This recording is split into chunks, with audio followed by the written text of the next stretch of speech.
মুজিবের বাকশাল, শেখ হাসিনার অঘোষিত বাকশাল এবং ভারতীয় এর ষড়যন্ত্র জাল পর্যালোচনা। এবং সর্বশেষ জানাবো, হাসিনাকে আশ্রয় দিয়ে ভারত কি দক্ষিণ এশিয়ার মিত্রহীন হয়ে যাচ্ছে? এতক্ষণ শুনছিলেন সংবাদ শিরোনাম, এবার বিস্তারিত। মুজিবের বাকশাল, শেখ হাসিনার অঘোষিত বাকশাল এবং ভারতীয় এর ষড়যন্ত্র জাল পর্যালোচনা। মুজিব বাংলাদেশে গণতন্ত্র, মৌলিক অধিকার, ভোটাধিকার হরণকারী, হেলিকপ্টারে করে ব্যালট বাক্স ছিনতাইকারী, যিনি নিজ ক্ষমতাকে কুক্ষিগত ও চিরস্থায়ী করার জন্য নিজের দল আওয়ামী লীগ বিলুপ্ত করে বাকশাল করে একদলীয় শাসন কায়েম করেছিলেন। তার ভাই শেখ নাসের কর্তৃক তৎকালীন ন্যায্য মূল্যের দোকানের হাজারো কোটি টাকা লুটপাট। মুজিবের ব্যর্থ শাসনের ফলে আসে ৭৪-এর দুর্ভিক্ষ এবং পরিণতিতে ৪ লক্ষাধিক মানুষের মৃত্যু। জাতির পিতা ও জামায়াত প্রসঙ্গ। মুজিব বাংলাদেশের জনগণের নিকট অবিসংবাদিতভাবে কোনো জাতির পিতা নন। তিনি নিহত হওয়ার পর দেশের জনগণ মিষ্টি বিতরণ করেছিলেন। বহুকাল পরে আওয়ামী লীগ জামায়াতে ইসলামীর সাথে ঘাদানিকের আন্দোলনের মার প্যাচে যোগ সাজস করে জামায়াতকে বিএনপির জোটের বাইরে এনে ৩০০ আসনে প্রার্থী দিতে বাধ্য করে এবং আওয়ামী লীগ প্রথমবারের মতো ক্ষমতার স্বাদ আস্বাদন করে। এরপর থেকেই আওয়ামী লীগ ধীরে ধীরে জামায়াতের বিরুদ্ধে ষড়যন্ত্রের জাল বিস্তার করতে থাকে। পরবর্তীতে শেখ মুজিবুর রহমানকে জাতির পিতা ঘোষণা করে। সুতরাং শেখ মুজিবুর রহমান বাংলাদেশের আপামর জনসাধারণের নিকট জাতির পিতা নন, আওয়ামী লীগ কর্তৃক চাপিয়ে দেয়া জাতির পিতা। ১৫ আগস্টের শোক দিবস ও একইভাবে চাপিয়ে দেয়া মুজিবের স্বৈরাচারীর দুঃশাসন বাংলাদেশের ইতিহাসে জঘন্যতম একনায়কতন্ত্রের সূতিকাগার। শেখ মুজিব ও হাসিনা ফ্যাসিবাদের একই রূপ। আমি ব্যক্তিগতভাবে মনে করি শেখ হাসিনা বাংলাদেশের ইতিহাসে আরেক নিকৃষ্ট স্বৈরাচার। হত্যা, গুম, খুন, মামলা, হামলা, নির্যাতন এবং পুতুল বিরোধী দল গঠন করে পাতানো নির্বাচনের মাধ্যমে গত ১৫ বছরে অঘোষিত বাকশাল কায়েম করেছিলেন। নিজের ক্ষমতাকে কুক্ষিগত করার জন্য দেশের আইন শৃঙ্খলা বাহিনীকে ব্যবহার করে লক্ষ লক্ষ নিরপরাধ মানুষকে বিভিন্ন সাজানো অজুহাতে কারাবন্দী করে রেখেছিলেন। এক কথায় শেখ হাসিনা ফ্যাসিবাদ কায়েম করে ত্রাসের রাজত্ব কায়েম করেছিলেন। আমার বিবেচনায় শেখ হাসিনার স্বৈরাচারী অপশাসন ফেরাউনকে ছাড়িয়ে গিয়েছিল। আমি আরও বিশ্বাস করি যে শেখ হাসিনা এবং তার দল আওয়ামী লীগ শেখ মুজিবুর রহমানের দেখানো পথেই ফ্যাসিবাদী শাসন প্রতিষ্ঠার পথে অগ্রসর হচ্ছিলেন। ভারতপ্রীতি, দেশ ও গণবিরোধী চুক্তি। হাসিনা তার বাবার চেয়েও এক ধাপ এগিয়ে বাংলাদেশের স্বাধীনতা এবং সার্বভৌমত্বের জন্য প্রকাশ্য হুমকি ভারতের সাথে, বিশেষ করে চরম ইসলাম ও মুসলিম বিদ্বেষী এবং বাবরি মসজিদ ধ্বংসকারী। বাংলাদেশের উজানে ৫৪টি নদীতে বাঁধ দিয়ে পানি প্রত্যাহারকারী দুর্বৃত্ত নরেন্দ্র মোদীর সাথে চরম সখ্যতা গড়ে তোলেন। নরেন্দ্র মোদীকে সন্তুষ্ট করার জন্য শাপলা চত্বরে হেফাজতের আলেমদের হত্যা করেন। হাজার হাজার আলেমদের জেলে বন্দী করেন। শুধুমাত্র ক্ষমতার অধিষ্ঠিত থাকার জন্য দেশ ও জনগণের স্বার্থ জলাঞ্জলি দিয়ে ভারতের সাথে অসংখ্য অসম চুক্তি করেছেন। শেখ হাসিনা নিজেই বলেছেন, ভারতকে যা দিয়েছি তা চিরদিন মনে রাখবে। যেহেতু শেখ হাসিনার সরকারে জনগণের ম্যান্ডেট ছিল না, তাই এইসব চুক্তি অবৈধ এবং এজন্য শেখ হাসিনার বিরুদ্ধে মামলা দায়ের করে তাকে শাস্তি প্রদান করতে হবে। কোটা সংস্কার আন্দোলন ও গণজাগরণ। সবশেষে কোটা সংস্কারকে কেন্দ্র করে বৈষম্যের বিরুদ্ধে ছাত্রছাত্রীদের আন্দোলন সংগ্রামে হাসিনার স্বৈরাচারী অবৈধ সরকার ছাত্রছাত্রীদের সামান্য কিছু যৌক্তিক বিষয়ে আলোচনা না করে পূর্ববৎ সন্ত্রাসী হামলা চালিয়ে আমাদের ছাত্রছাত্রীদের আহত করে। ছাত্রলীগের সন্ত্রাসীদের পাশবিক নির্যাতনের ফলে ঢাকা বিশ্ববিদ্যালয়ে অসংখ্য শিক্ষার্থী আহত হন। তারা ঢাকা মেডিকেলের চিকিৎসা সেবা নিতে গেলে সেখানেও এই জঘন্যতম স্বৈরাচারের ক্রীড়নক ছাত্রলীগ হামলা চালায়। সারা দেশে ছাত্র জনতার প্রতিরোধ গড়ে ওঠে। এক রোখা ফেরাউন আবার ৩২ দাঁত দিয়ে আঘাত করা শুরু করে। ছাত্র জনতার অদম্য প্রতিরোধ সংগ্রাম অব্যাহত থাকে। নিরস্ত্র আবু সাইদকে পুলিশ গুলি করে হত্যা করে। সমগ্র দেশ প্রতিবাদে জ্বলে ওঠে। পুলিশ, র্যাব, বিজিবির পাশাপাশি ছাত্রলীগ, যুবলীগ ও আওয়ামী সন্ত্রাসীদের মাঠে নামে। শত শত ছাত্র জনতা শাহাদাত বরণ করেন, আহত হন হাজার হাজার। হেলিকপ্টারে করেও হামলা চালায়।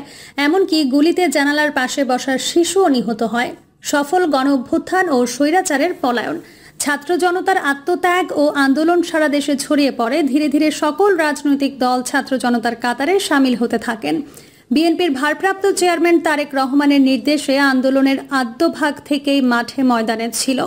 জামায়াতে ইসলামী, ইসলামী আন্দোলন ও হেফাজত ইসলাম এই আন্দোলনের সাথে একাত্মতা ঘোষণা করে।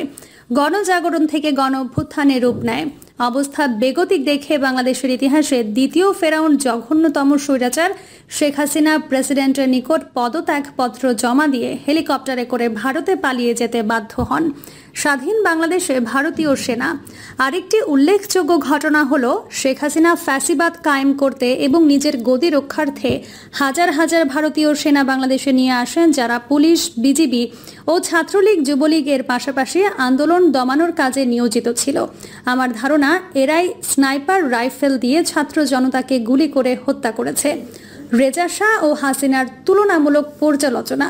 এখানে উল্লেখ্য যে শেখ হাসিনার এই জঘন্য হত্যাকাণ্ড ইরানের রেজা শাহের কৃত অপরাধের সাথে তুলনাযোগ্য, বিরুদ্ধে ইসলামী বিপ্লবের হত্যাকাণ্ডের সাথে তুলনাযোগ্য। রেজা শাহ বিক্ষোভ দমনের জন্য ইসরায়েলি সৈন্যদের ভাড়া করেছিলেন। ইসরায়েলি সেনারা হেলিকপ্টারে করে বিক্ষোভ মিছিলে নির্বিচারে গুলি চালিয়ে শত শত বিক্ষোভকারীদের হত্যা করেছিল। রেজা শাহের পেছনে আমেরিকা এবং তার পোষা ইসরায়েল ছিল। আমেরিকা হাজার হাজার কোটি ডলারের বাণিজ্য ও তেল শোষণ অব্যাহত রাখতে রেজা শাহকে ক্ষমতায় টিকে রাখতে চেয়েছিল, কিন্তু ইরানের দেশপ্রেমিক বিপ্লবী জনগণ সেই স্বপ্ন ধূলিসাৎ করে দেয়। অবশেষে রাজপ্রাসাদ থেকে হেলিকপ্টারে করে প্রথমে তেহরানের মেহরাবাদ বিমানবন্দরে এবং ওখান থেকে আমেরিকার উদ্দেশ্যে বিমানে যাত্রা করে। কিন্তু নিয়তির পরিহাস, ইরানি বিপ্লবীদের ভয়ে আমেরিকা রেজা শাহকে বহনকারী বিমানকে নিজ আকাশসীমায় ঢুকতে দেয়নি। অবশেষে পানামায় সেই বিমান অবতরণ করে। শেখ হাসিনার এই ঔদ্ধত্যপূর্ণ আচরণ এবং গণহত্যা চালানোর পেছনে ক্রীড়নক হিসেবে ভারত কেবল ইন্ধনই নয়, সৈন্য রসদ পাঠিয়ে সব ধরনের কাণ্ডজ্ঞানহীন কাজ করেছে। ভারত কি চায়? বাংলাদেশের জমিনে একটি পুতুল সরকার চিরস্থায়ীভাবে বসিয়ে অবারিত শোষণ অব্যাহত রাখা, বাংলাদেশকে একটি অকার্যকর রাষ্ট্রে পরিণত করে ধীরে ধীরে স্বাধীনতা ও সার্বভৌমত্ব হরণ করা। এছাড়াও 54টি নদীর পানি প্রত্যাহার করে বাংলাদেশকে মরুকরণের দিকে ঠেলে দিয়ে ভারতের লক্ষ কোটি টাকার কৃষি সম্প্রসারণ করছে। কৌশলে বাংলাদেশের স্বাস্থ্য ও চিকিৎসা খাতকে পঙ্গু করে বাংলাদেশি রোগীদের ভারতমুখী করে লাখো কোটি টাকার বাণিজ্য করছে। অসম বাণিজ্য ঘাটতি থেকে লাখো কোটি টাকার বাণিজ্য সুবিধা লাভ করছে। দেশের 30 লক্ষ বেকার ফেলে রেখে 26 লক্ষ ভারতীয় এদেশে অবৈধভাবে কাজের মাধ্যমে প্রায় 80,000 কোটি টাকা বছরে লুটপাট করেছে। ভূ রাজনীতি ও আন্তর্জাতিক পর্যায়ে বাংলাদেশকে নিজের গোলামি বানিয়ে রেখেছে। এসব কারণেই মূলত ভারত বন্ধু বেশে বাংলাদেশের প্রধান শত্রু হিসেবে আবির্ভূত হয়েছে। জিয়া হত্যাকাণ্ড, এরশাদ ও ভারত প্রসঙ্গ। ভারত এইসব স্বার্থ সিদ্ধির জন্য এরশাদের চক্রান্তে বাংলাদেশে বহুদলীয় গণতন্ত্রের পুনঃপ্রতিষ্ঠাকারী মহান স্বাধীনতার ঘোষক প্রেসিডেন্ট জিয়াউর রহমানকে কিছু কুচক্রী সেনা বিদ্রোহ ঘটিয়ে চট্টগ্রামে শহীদ করা হয়। এরপর আওয়ামী লীগ ভারতের সহযোগিতায় এরশাদের কৃপায় শক্তিশালী হওয়ার চেষ্টা করে। ভারতীয় র এর খপ্পরে জামায়াত।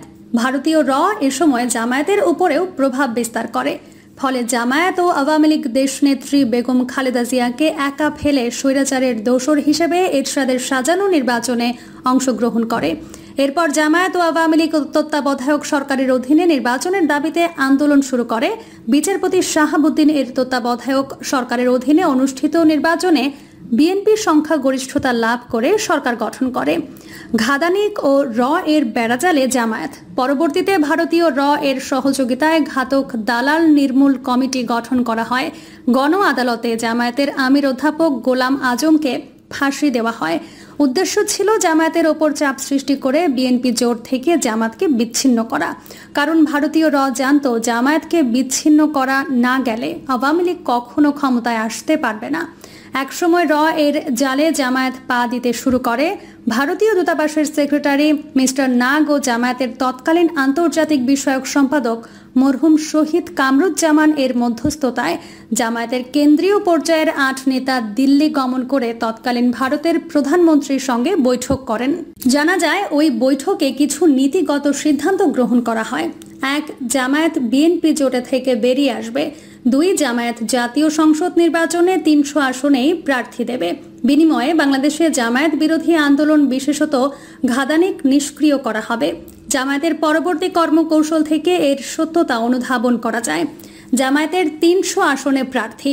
পরবর্তীতে 96 এর জাতীয় সংসদ নির্বাচনে 300 আসনে প্রার্থী দেয়।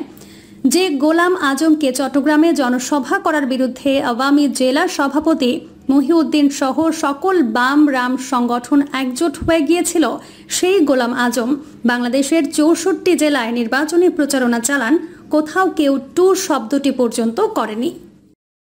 প্রিয় দর্শক, এই ছিল এখনকার সর্বশেষ সংবাদ। আপডেট সব সংবাদ পেতে চ্যানেলটি সাবস্ক্রাইব করে বেল আইকনটি ক্লিক করে রাখুন।